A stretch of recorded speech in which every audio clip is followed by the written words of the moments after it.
तो दोस्तों, आज मैं आप लोगों के लिए एक बहुत ही डरावनी कहानी लेकर आया हूं। यह कहानी हेड कांस्टेबल राजीव की है, जो चंडीगढ़ पुलिस में कार्यरत हैं। करीब 2 साल पहले नाइट शिफ्ट के दौरान राजीव को सेक्टर 9/22 में एक संदिग्ध व्यक्ति की सूचना मिली। वहां पहुंचने पर उन्हें एक अधजली लाश और अजीब आवाजों ने घेर लिया। गली में भयानक घटनाएं घटी, जिनमें विकृत चेहरों और आत्माओं का सामना हुआ। राजीव और उनके साथी अमरजीत के लिए यह अनुभव इतना डरावना था कि वे वापस जाने की हिम्मत नहीं कर सके। इस घटना ने राजीव की जिंदगी में एक गहरे डर की छाप छोड़ दी, जो आज भी उनके साथ है। तो दोस्तों, कहानी शुरू करने से पहले मुझे आपसे एक छोटी सी रिक्वेस्ट है कि अगर आप लोग मेरे चैनल पर नए हैं तो मेरे चैनल को सब्सक्राइब करें और मेरी वीडियो को लाइक करें। तो चलिए दोस्तों, बिना समय बर्बाद किए कहानी शुरू करते हैं। मेरा नाम राजीव है और मैं चंडीगढ़ पुलिस में एक हेड कांस्टेबल हूं। यह घटना करीब 2 साल पहले की है, जब मेरी नाइट शिफ्ट शुरू हुई थी। नाइट शिफ्ट के दौरान हम अक्सर शहर के अलग अलग हिस्सों में गश्त करते थे, लेकिन उस रात कुछ अजीब सा था। चंडीगढ़ की सड़कों पर ठंडी हवा बह रही थी और चारों तरफ सन्नाटा पसरा हुआ था। उस रात मेरी ड्यूटी सेक्टर 22 में लगी थी, जो दिन के वक्त तो हमेशा भीड़ भाड़ वाला इलाका होता है, लेकिन रात होते ही एकदम सुनसान हो जाता है।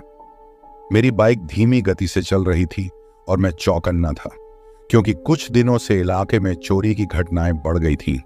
अचानक मेरी वॉकी टॉकी पर कंट्रोल रूम से मैसेज आया, एक संदिग्ध व्यक्ति सेक्टर 19 के पास देखा गया है, फौरन वहां पहुंचो।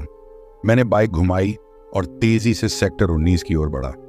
जब मैं वहां पहुंचा तो माहौल कुछ अजीब सा लगने लगा। सड़कें खाली थीं, जैसे कि यहां कोई रहता ही ना हो।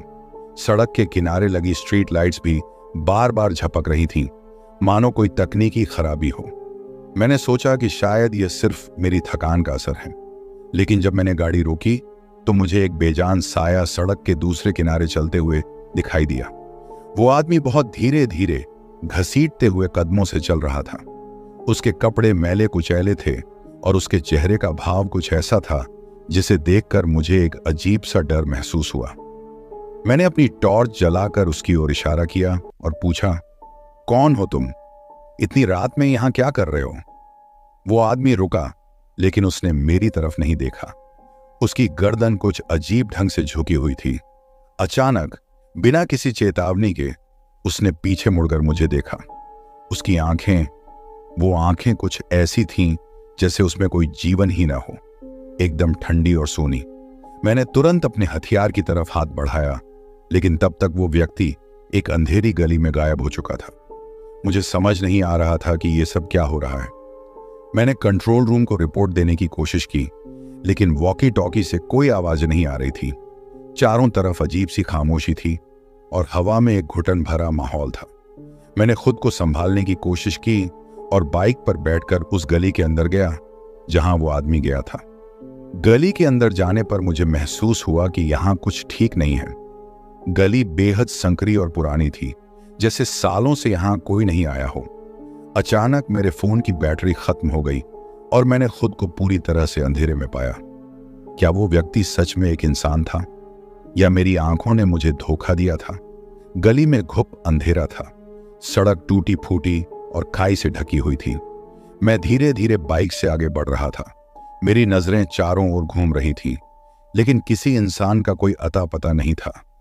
हवा अचानक से और ठंडी हो गई थी और उस सन्नाटे में सिर्फ मेरे दिल की धड़कनें सुनाई दे रही थीं।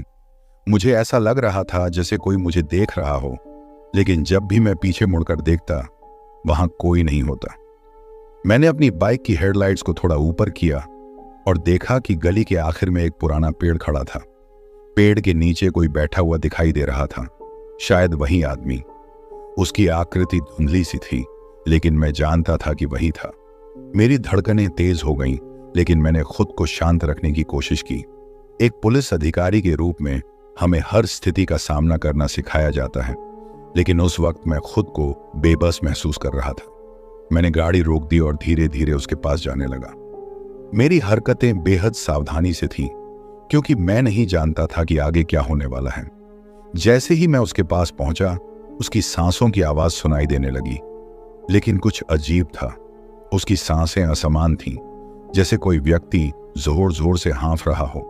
मैंने अपनी टॉर्च जलाई और सीधा उसके चेहरे पर डाली, लेकिन जैसे ही रोशनी उसके चेहरे पर पड़ी, मेरे पैरों के नीचे से जमीन खिसक गई। वो आदमी नहीं था, वो एक अधजली लाश थी और उसका चेहरा भयानक रूप से विकृत हो चुका था। उसकी आंखें खुली हुई थीं, लेकिन उनमें जीवन का कोई संकेत नहीं था। मैं बुरी तरह हिल गया। मैंने कभी ऐसा दृश्य नहीं देखा था। अचानक मुझे महसूस हुआ कि वहां ठंडी हवा के अलावा कुछ और भी था। एक अजीब भयानक बदबू जो मेरे नाक में घुस गई और मुझे उल्टी जैसा महसूस होने लगा। मैं एक पल के लिए वहां जम गया और तभी पीछे से एक अजीब सी आवाज आई, जैसे किसी के पैरों के घसीटने की आवाज हो। मेरे रोंगटे खड़े हो गए। मैंने तुरंत अपनी टॉर्च पीछे की तरफ घुमाई, लेकिन वहां कुछ नहीं था।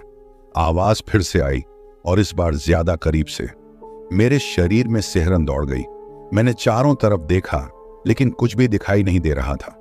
मेरी समझ में नहीं आ रहा था कि क्या करूं। इस समय मेरी वॉकी टॉकी भी काम नहीं कर रही थी और फोन तो पहले ही बंद हो चुका था। मैंने खुद को संभालने की कोशिश की और वापस अपनी बाइक की तरफ बढ़ा, लेकिन जैसे ही मैंने बाइक स्टार्ट करने की कोशिश की, बाइक का इंजन एकदम बंद हो गया। कई बार कोशिश करने के बाद भी बाइक स्टार्ट नहीं हो रही थी। तभी अचानक से उस गली के अंदर अजीब सी फुसफुसाहटें सुनाई देने लगी, जैसे कोई मेरे कानों में धीरे धीरे बातें कर रहा हो, लेकिन मैं कुछ समझ नहीं पा रहा था। ये आवाजें कहीं से भी आ रही थीं, लेकिन मैंने फिर भी कोई चेहरा नहीं देखा। मेरे हाथ पैर ठंडे पड़ने लगे और दिल तेजी से धड़कने लगा। मैं पूरी कोशिश कर रहा था कि हिम्मत बनाए रखूं, लेकिन हर गुजरते पल के साथ डर बढ़ता जा रहा था। अचानक मुझे अपने पीछे किसी के खड़े होने का एहसास हुआ। ऐसा लगा जैसे किसी ने मेरे कंधे पर हाथ रखा हो। मेरी सांसें रुक गईं। मैंने धीरे धीरे पलटकर देखा, लेकिन वहां कोई नहीं था। मेरी रीढ़ की हड्डी में ठंडी लहर दौड़ गई थी। मैं वहीं बिना हिले डुले खड़ा रह गया, सांसों को काबू में रखने की कोशिश कर रहा था। इस बार जो भी था वो बेहद करीब था।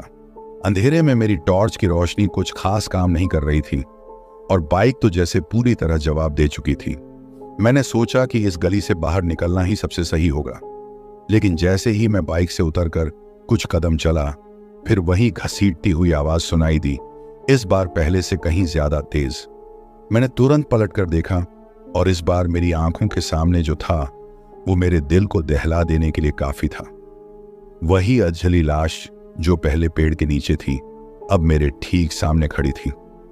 उसका चेहरा विकृत था, जैसे उसके साथ कोई खौफनाक हादसा हुआ हो। उसके जलते हुए कपड़ों से धुआं निकल रहा था और उसकी आंखें, उनमें गहरा अंधेरा था, जैसे वो मुझे घूर रही हों, पर भीतर कोई आत्मा ना हो। मेरा शरीर कांप रहा था, लेकिन फिर भी मैं पीछे हटने लगा। तभी वो लाश एक अजीब तरह से मुस्कुराई। उसकी टूटी फूटी जली हुई होठों पर एक भयावह हंसी उभर आई। मैं समझ गया था कि यह इंसान नहीं हो सकता। मैंने तेजी से उस गली से बाहर भागने की कोशिश की, लेकिन ऐसा लग रहा था जैसे मेरे पैर भारी हो गए हों। सड़क खत्म ही नहीं हो रही थी। हर कदम के साथ ऐसा महसूस हो रहा था कि मैं वहीं फंसा हुआ हूं। जब मैं अंत में गली के मुहाने तक पहुंचा तो मैंने देखा कि वहां पहले से ही कुछ लोग खड़े थे, लेकिन ये लोग इंसान नहीं लग रहे थे। वे सब उसी अधजली हालत में थे, बिना किसी आवाज के, बस खामोशी से मुझे घूर रहे थे। मैं समझ नहीं पा रहा था कि ये सब क्या हो रहा है। मैं पूरी तरह घबरा चुका था। मैंने किसी तरह खुद को संभाला और उन लोगों के बीच से भागने की कोशिश की, लेकिन उनमें से एक ने अचानक मेरा हाथ पकड़ लिया। उसकी पकड़ बर्फ जैसी ठंडी थी, जैसे उसकी नसों में खून की जगह बर्फ दौड़ रही हो। मैं डर के मारे चीखने ही वाला था कि तभी वो सब गायब हो गए एक पल में। सड़क पर अब कोई नहीं था। हवा भी अचानक से थम गई थी, लेकिन मेरे शरीर के अंदर एक अजीब सी बेचैनी हो रही थी। मैंने जल्दी से अपने होश को दुरुस्त किया और फिर से बाइक स्टार्ट करने की कोशिश की। इस बार बाइक स्टार्ट हो गई, लेकिन मुझे ऐसा लग रहा था जैसे कुछ बेहद डरावना अभी खत्म नहीं हुआ है। जब मैंने बाइक गली से बाहर निकाली तो मुझे महसूस हुआ कि मैं उस इलाके से बहुत दूर निकल आया हूं। पर एक अजीब सी बात हुई। मुझे लगा जैसे मेरे पीछे किसी की आहट अब भी है। मैंने शीशे में पीछे देखा, लेकिन कोई नहीं था। फिर भी उस पूरी रात मैं महसूस करता रहा कि कोई